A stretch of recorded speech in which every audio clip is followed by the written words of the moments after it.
Hey everybody, it's time to talk about the books that I read in January.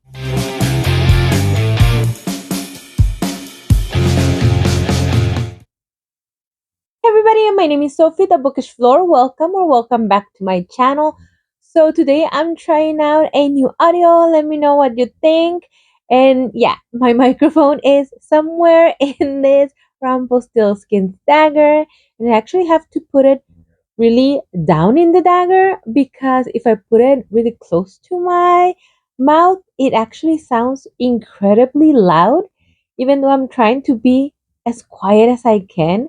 So I don't know if it's just the way that it's supposed to sound, and if I'm just supposed to turn it down later on, how it's supposed to work. But it picks up sound very well, extremely well, I think, and it's just too much. So yeah, I'm gonna figure out how to do this. But for now, it's staying like right there at the bottom, so it doesn't sound extremely loud. Usually, I don't use a microphone because I'm in a small room.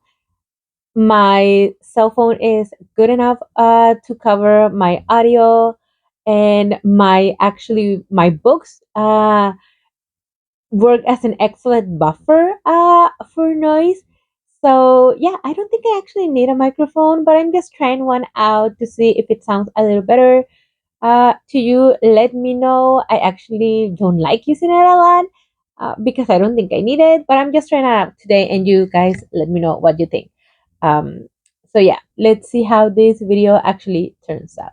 But anyways, today I'm here talking to you guys about the books that I read in January, and I know it's almost mid-February and I haven't given you guys the update, but I'm ready now to do that. And yeah, let's go ahead and talk about the great books that I read. So I'm actually gonna try and use my Storygraph, which is the one of the apps that I use to track my reading goals and my reading stats. I use Storygraph, I use Fable, I use Pagebound, and I use Goodreads. But this year I'm trying to kind of move away from Goodreads and other social media that I don't like to consume anymore, and I don't want to kind of step away from that. So if you want, this is a great opportunity for you to go ahead and go to the description, follow me on all my social media because I'm probably gonna be moving away from the most popular one and going straight to one of the most obscure ones. Uh, but yeah, I think it's the better one for all of us. Okay, so in January, my stats are that I read 6 books, a total of 2,458 pages.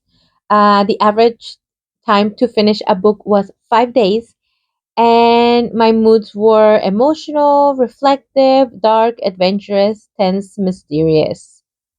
Those were the main ones. Pace, medium pace, and slow pace.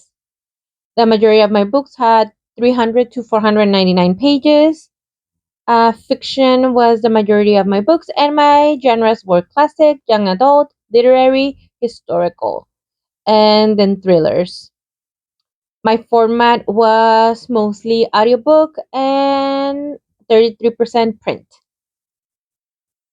And all my books were in English this time, and my average rating was 4 stars. My first read of January was God of the Woods by Liz Moore, and I was actually wanting to read this book for a while, but I wasn't able to have it on my audiobook app, and it was finally available, so I decided to go ahead and jump on that bandwagon, and I ended up liking it a lot. I think I gave it a 4 stars, and yeah, it was a lot of fun. It was a murder mystery or disappearance mystery, I guess, because we're not sure what happened to the person. But it ended up being a dual timeline, 2 disappearances that are kind of being investigated at the same time. One with one being maybe 10 to 15 years previous than the current disappearance, but both taking place within the same family, in the same place. So it is very intriguing. We don't know if it's a family member, we don't know if it's someone in the surrounding town, what is going on. There's a lot of intrigue. It is very, it has like very moody vibes, very like nostalgic mid-century vibes. You can picture this as a movie. It feels like it was written sort of like a script, or definitely with a movie or a TV series in mind. You can picture absolutely everything is very atmospheric. I really did like it. I feel like in certain parts it definitely drags on, and that's how it feels like it's a series, like it's thought about like episodes, and you can feel that some parts could be episodes that are not fillers, but maybe episodes that are focused on certain characters that might or might not be involved in the disappearance of these characters. Um, so yeah, if you have the patience to go through everyone in the town, this is definitely the book for you or the series for you if it becomes one. If not, if you want a quick mystery, this is not for you. But again, if you are patient, this is for you. I did like that. I do feel like it dragged on. It could have been maybe 50 to 100 pages shorter, sure, but it still was a lot of fun. As someone who actually does like to read this genre quite a lot, I kind of, it's not that I guess who was gonna be involved right away, but it kind of points out towards that, but not in the way that I was guessing. So I would like that. I like that I was still surprised at the end. So definitely a good mystery, especially if you like those like vintagey, moody vibes.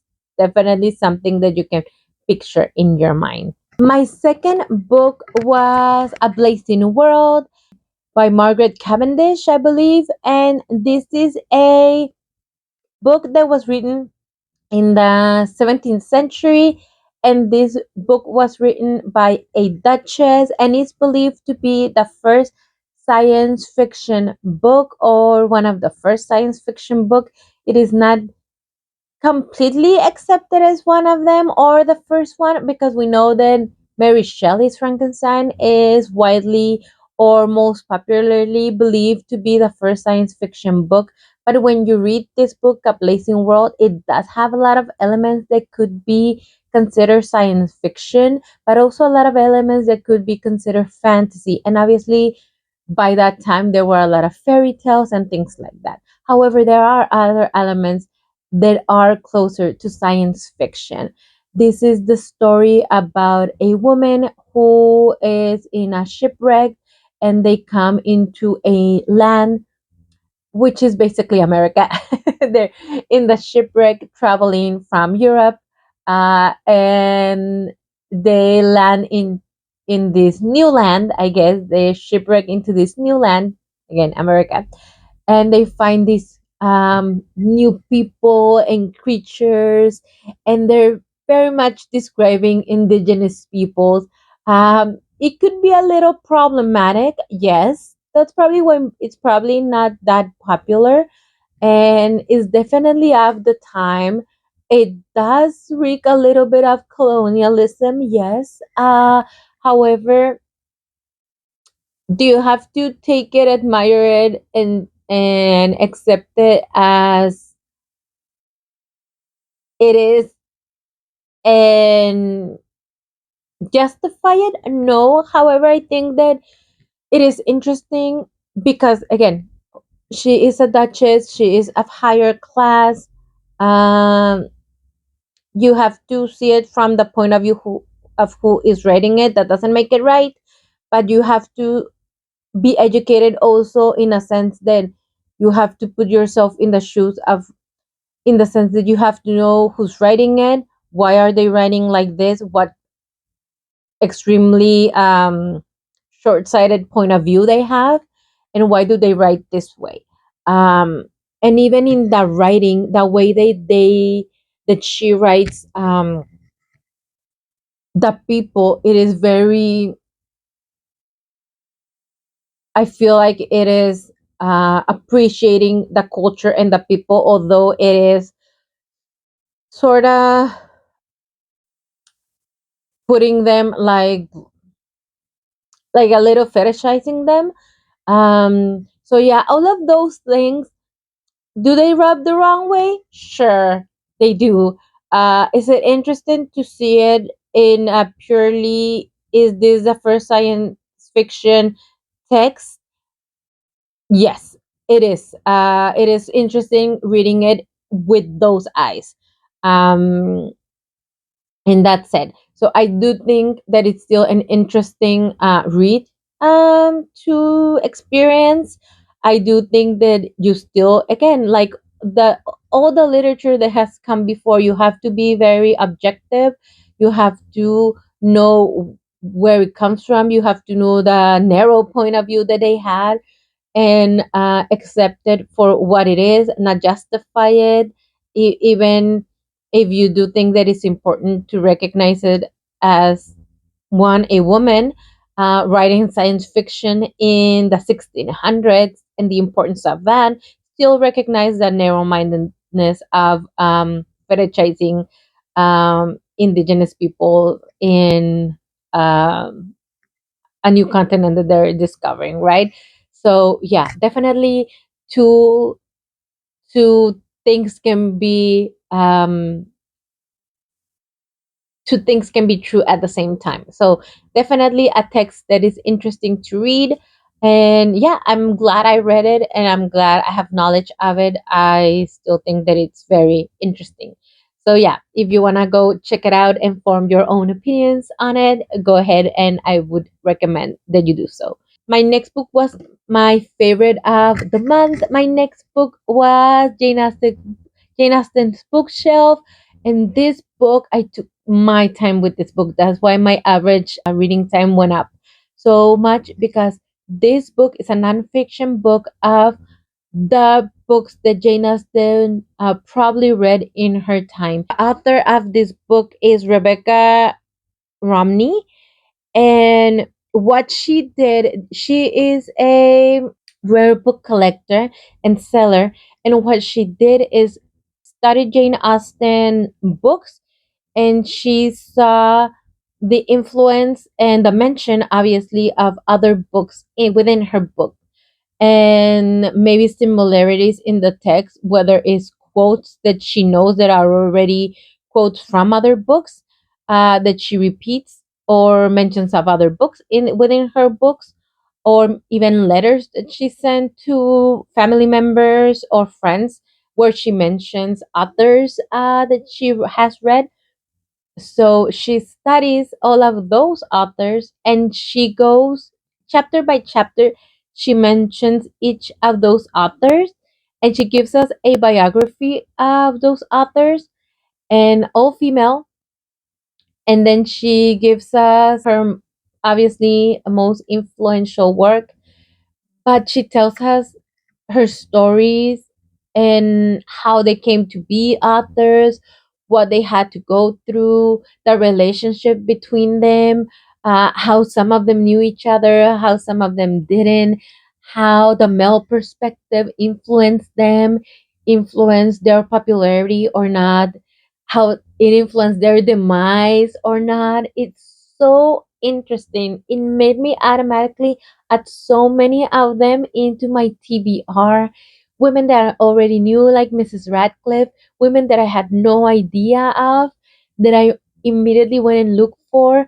I'm like, I was so fascinated by this book, and I love the fact that they also, the way Jane Austen became to be so popular, and the way she talks about how it sometimes feels like Jane Austen took the place of these women in history, not obviously not by her own doing, by scholars doing this, probably within the 20th, maybe 19th, 20th century, depending on the sensibilities of the time, how they certain writers or um, yeah, certain writers, what they decided to write about wasn't maybe as popular, or how maybe some of their male counterparts decided that maybe they wanted to not support them anymore.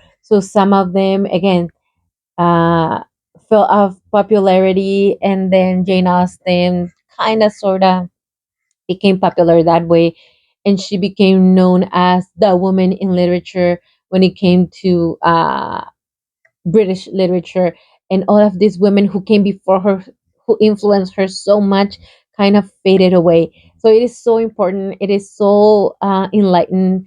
And yeah, I think that if you love Jane Austen, if you have been influenced by her, how can you not want to read what she was influenced by?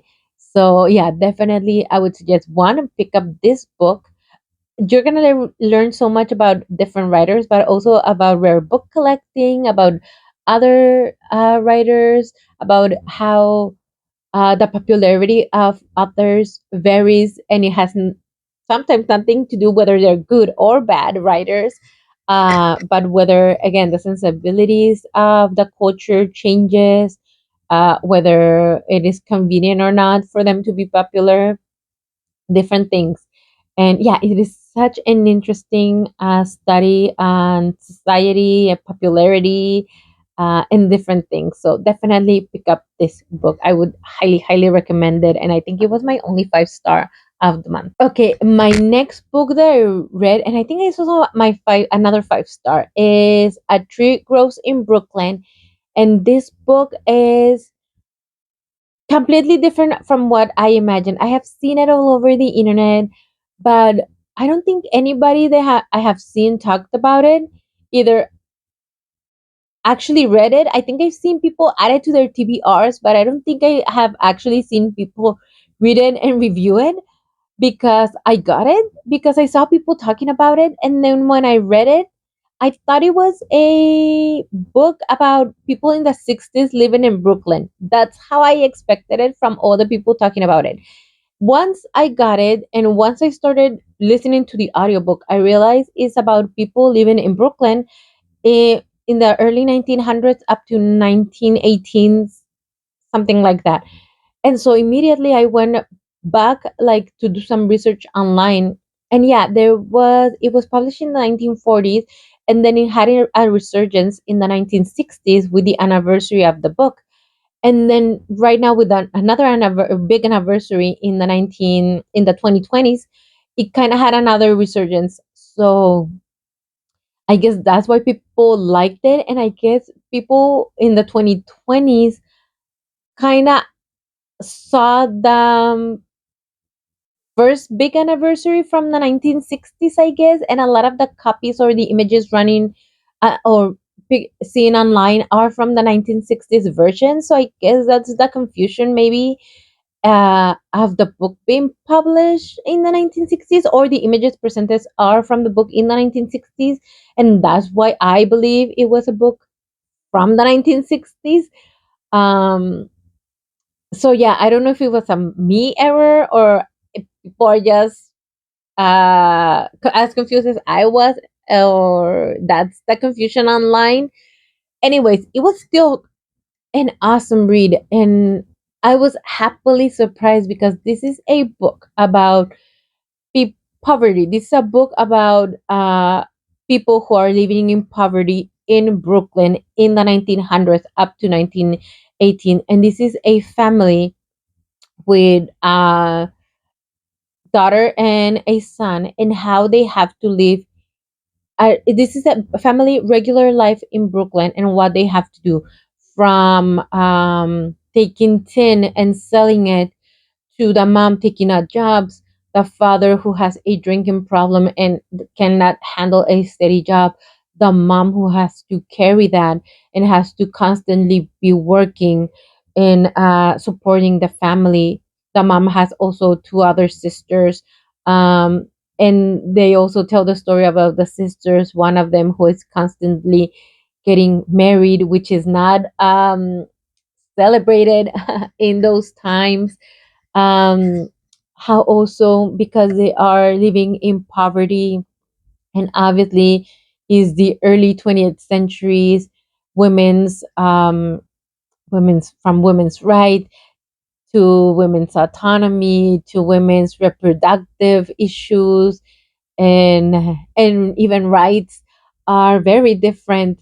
and how they keep having children, and again because they are living in poverty and uneducated, because most of them didn't finish even elementary school. They're lucky if they can get to middle school or even high school. Some of them get married as teenagers. They keep getting pregnant and giving birth in their homes, and babies don't survive. Um, and yeah, it is a tough read, but it is an important read about what happens when people grow in poverty and uneducated, but still have the human spirit about hard work and trying to prosper and feed their families. And the main family, the mother, is so intended of working every day. Every day she sees as a new opportunity to go to work, to save her money for her children to go to school, to be educated, and for them to get to the next year and get through the next year and get through the next year until they're both educated and get to college. And I mean, those are big dreams for early 19th century, like both for the girl and the boy to go to college.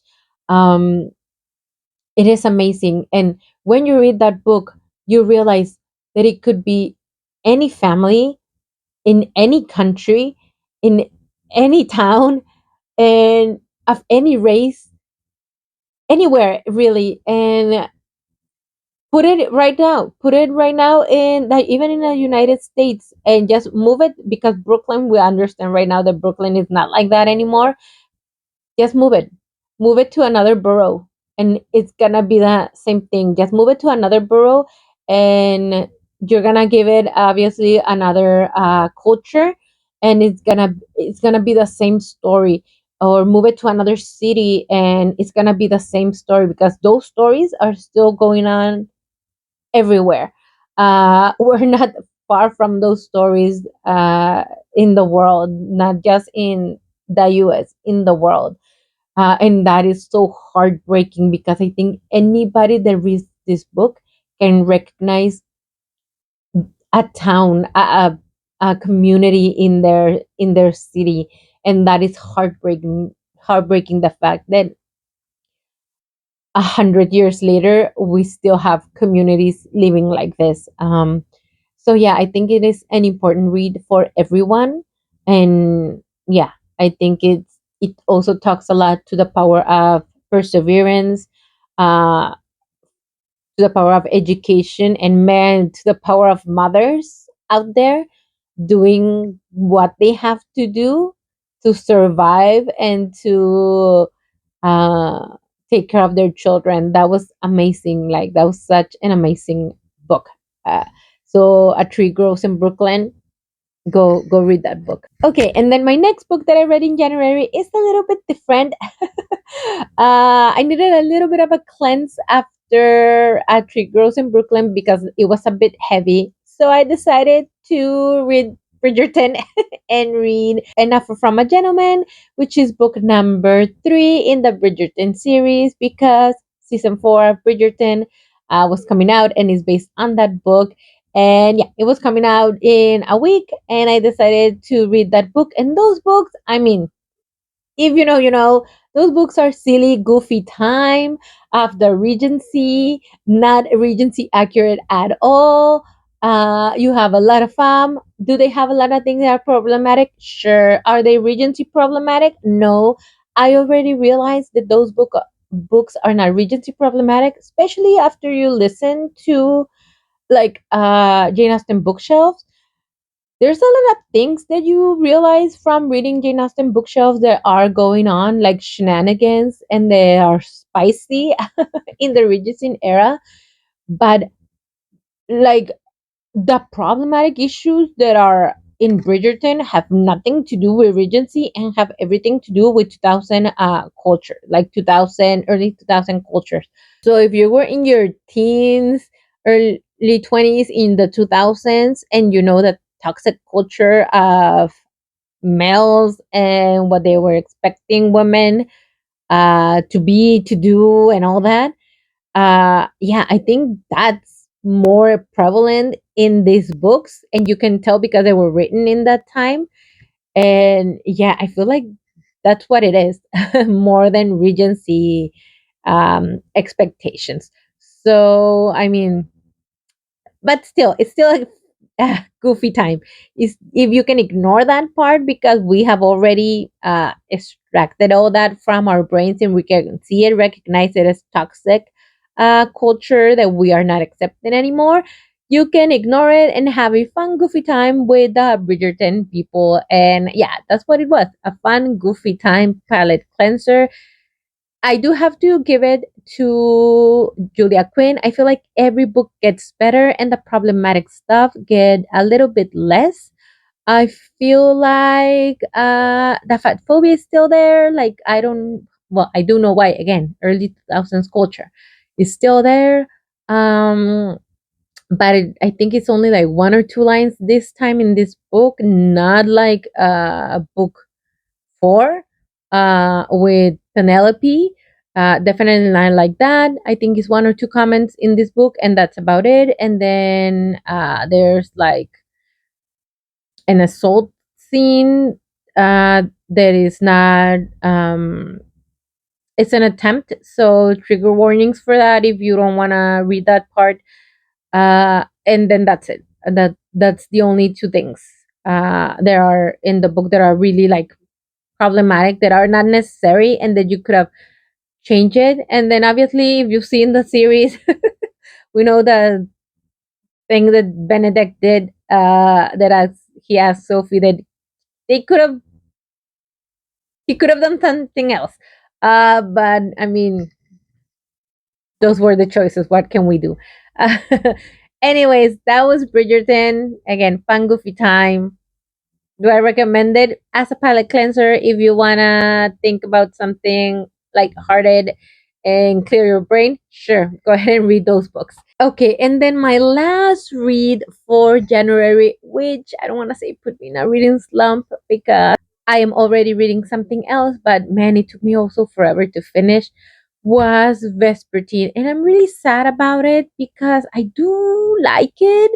I have conflicted feelings about it because I mean the cover is amazing. I have it right here.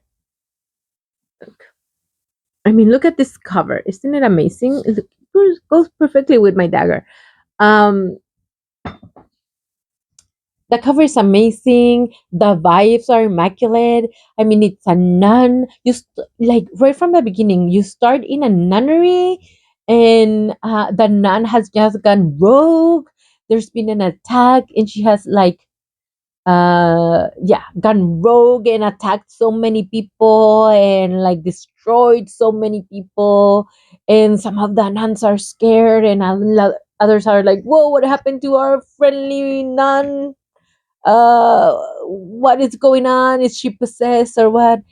Turns out she has like this relic, like this necklace, and there's like a, I don't know, spirit, demon, whatever, but he or she can kind of control her, and they can kind of fight evil, I guess. So they kind of can merge into one.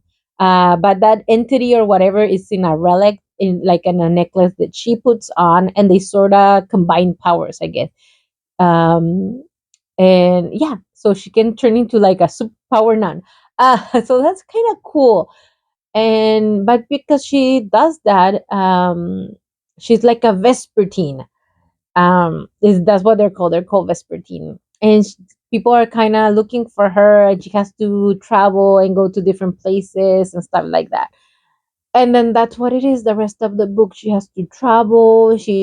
That thing kind of takes over her. They kind of fight people, and then she has to hide again, and then they travel, and then the thing takes over, and then she fights people, and then she has to hide, and then that, and then over and go. It felt so repetitive. At one point, she meets a guy, and I think, okay, maybe like a romance is gonna happen, and I think it sort of happened, but I kind of disconnected because the same thing kept happening and happening, and then at the end, it was kind of like a cliffhanger, but I already forgot. Like I already forgot because the same thing kept happening and happening. It felt very repetitive. So the vibes are there. Every time they started fighting, I was there. I was hooked. But the meantime, the traveling, the whether she was gonna be taken over by this relic thing. The conversations they kept having with each other, all of them was kind of boring, and it was very long. It felt very long. So I don't know. Do I wanna keep going? I don't know if there's a book two, because it left sort of like in a cliffhanger. Uh, but again, I already forgot. I feel like there was, again, like there was an attack, and yeah, I don't know. I don't even remember what happened after that. It felt like the same thing. I know she has like the guy friend and then another friend that she has from the nunnery, from like, I mean, I don't even know if it's called a nunnery or the convent or wherever she was. Um, from the beginning. So like they're like those three people and then her relic and her. I mean, this is like a cool team, but like I need more action and less boring conversation with the relic. And more like different things going on. Yeah, and less repetitive. So I don't know. I guess I'll see. I'm not super enthusiastic to look for some like part two, but I'll see. Maybe I'll read like a summary of part one, like book one, and see maybe a synopsis of book two to see if I'll continue. So I think I gave it 3 stars. I again, all the vibes are there, immaculate. Like if I picture her, I think super cool. But just the story, like the whole story, it was lacking something. And yeah, those are all my books for January. Let me know what you read. Let me know if you have read any of these books. If you think that I should give any of them, I mean, I guess Vespertine has second chance. Let me know if you think differently of any of these books, and let me know if you have any books that you want me to add to my February TBR. I already have my February TBR set, but I can always add books if I finish those. Let me know right there in the comments what you think I should be reading, or if you liked any of these books. And if you don't know what to add, why don't you put a little heart, because we are already in February.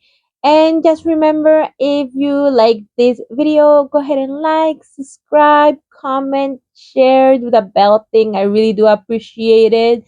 I'm really hoping to reach more people. January was my second YouTube anniversary, and I'm very excited about that. I haven't reached a lot of people, but the people that I reach are still here. So, yay, thank you all who are still here. So, really help me out if you like my content by sharing it all over.